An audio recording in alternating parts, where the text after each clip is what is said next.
Hi friends, ரொம்ப நாள் கழித்து நம்ம பானிபூரி கடை போட போகிறோம். எல்லா வேலையும் ஒரு வழியாக முடிச்சுட்டேன். மணி இப்போ 4:45 ஆயிடுச்சு. அவ்வளோதான், நான் குளிச்சுட்டு கிளம்புறது தான். என்னென்ன செஞ்சுருக்கோன்னு வீடியோவில் பார்க்கலாங்களா? இதுதான் வந்து பானிபூரி குழம்பு. இந்த இவ்வளோ பானிபூரி குழம்பு.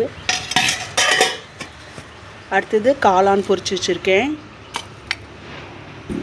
விறகடுப்பில் தான் செய்வேன்.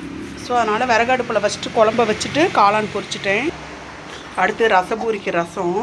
இதில் வந்துட்டு இன்னும் கொத்தமல்லி மட்டும் ஆட் பண்ணணும். இது ஃபஸ்ட்டு கொஞ்சம் ஊறணும்.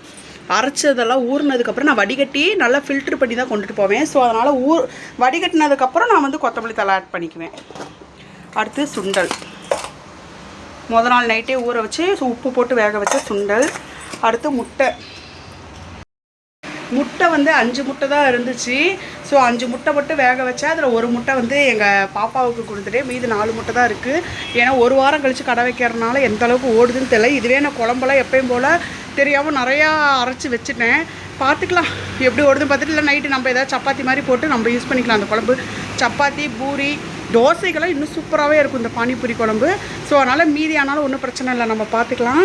இப்போ வந்துட்டு அந்த வேக வைக்கிற சுண்டலும் ஒரு முட்டையும் நான் எப்போவுமே பாப்பாவுக்கு தினமும் கொடுத்துருவேன் இதிலருந்தே. அவ்வளோதான் காய்ஸ், எல்லா வேலையும் முடிஞ்சுது. நான் குளிச்சுட்டு கிளம்புறதான்.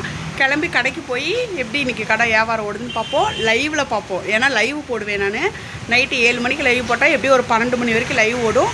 லைவில் எல்லோரும் மீட் பண்ணலாம். பாய்.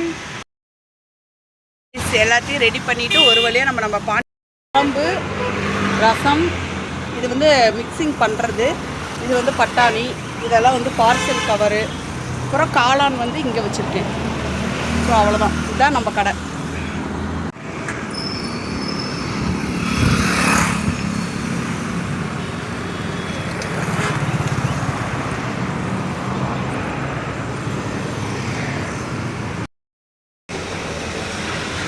நைட் டைம் ஆயிடுச்சு. இன்றைக்கி வந்து பெருசாக சேல்ஸே இல்லை. ஏன்னா நம்ம ஒரு வாரம் கடை லீவ் விட்டு வச்சனால சேல்ஸே இல்லை.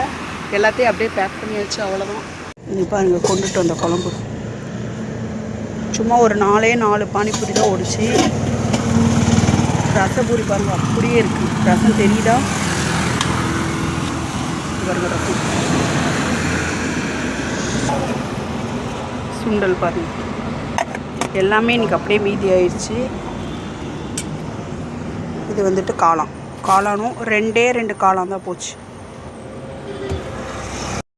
ஸோ இன்றைக்கி வியாபாரம் ரொம்பவே டல்லு. இப்போ இது எல்லாமே நமக்கு நஷ்டம்தான்.